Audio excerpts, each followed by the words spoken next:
Chair, and thanks to all our witnesses for attending the committee today.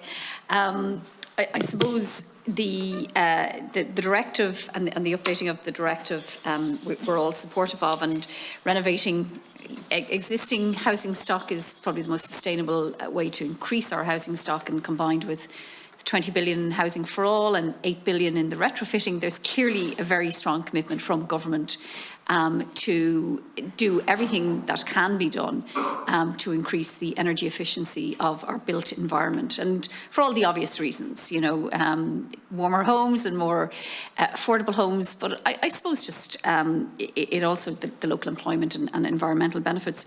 So the work that you're doing, I suppose I say all that so just to reinforce how important the work is that you are doing, and how important it is for our country and our society generally.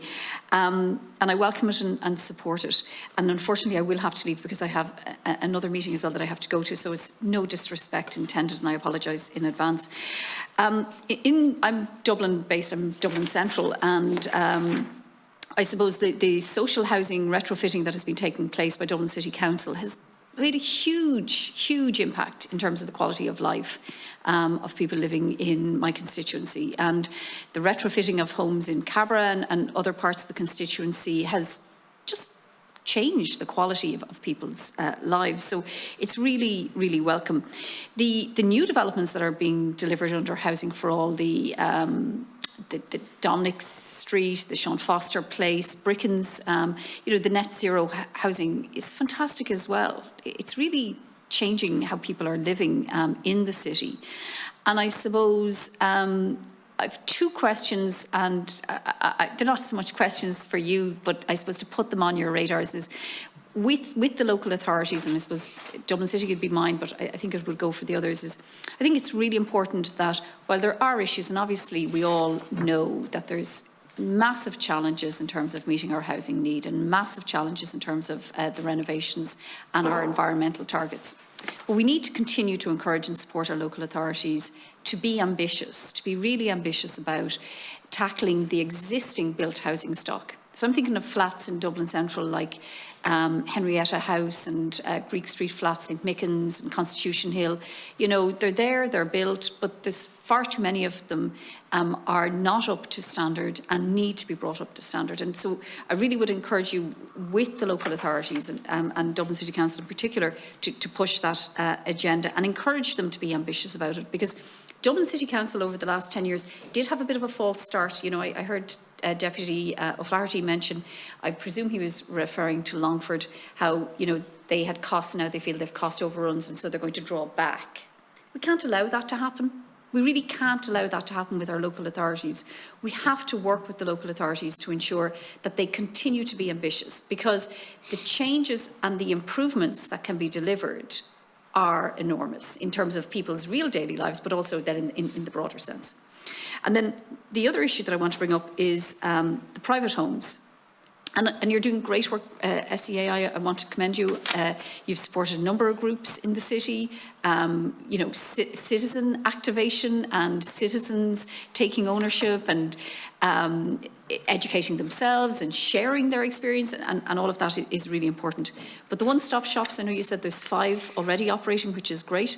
I suppose my question is, how long do you think it's going to take us to get to a full complement of one-stop shops? How, and I appreciate there are challenges, but if you could give us some indication. And then in terms of the loans as well, the low interest rate loans, how will they work? How will people access them? And most critically, how soon do you think people will be able to access them? I would appreciate answers to those questions. Gormagat. Is that to SEAI? I think it is to SEAI and maybe the... Yeah, thank you. The question on the one-stop shops, and I might pass the loan piece to my colleagues. To Robert, yeah, thank you. But just thanks very much for your positive comments. I very much appreciate them, and I would share your views actually. It's just a very positive thing we're doing.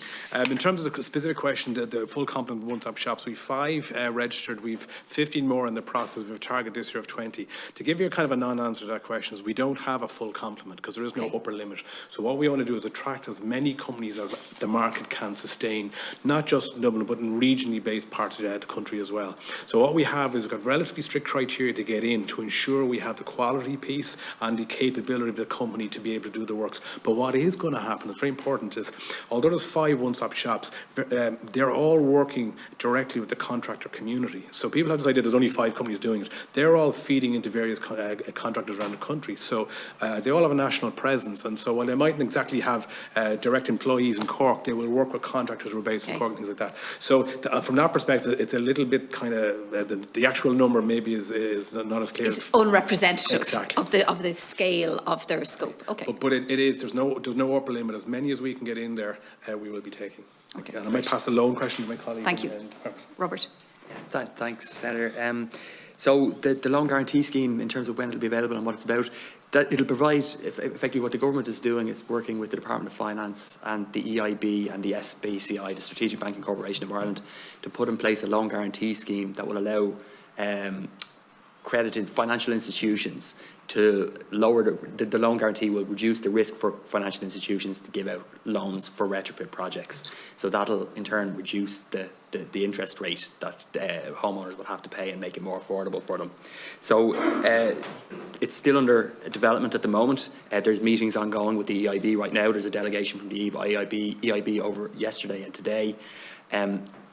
There's also a very important milestone coming out in the next couple of weeks in terms of pre-qualification call. So that's a call for financial institutions to express an interest in it, to give a high-level overview of it, and to narrow the field a little bit in terms of the numbers of financial institutions, so we'll know how many people are interested, and we'll be able to get some data off them that will inform the actual loan guarantee model.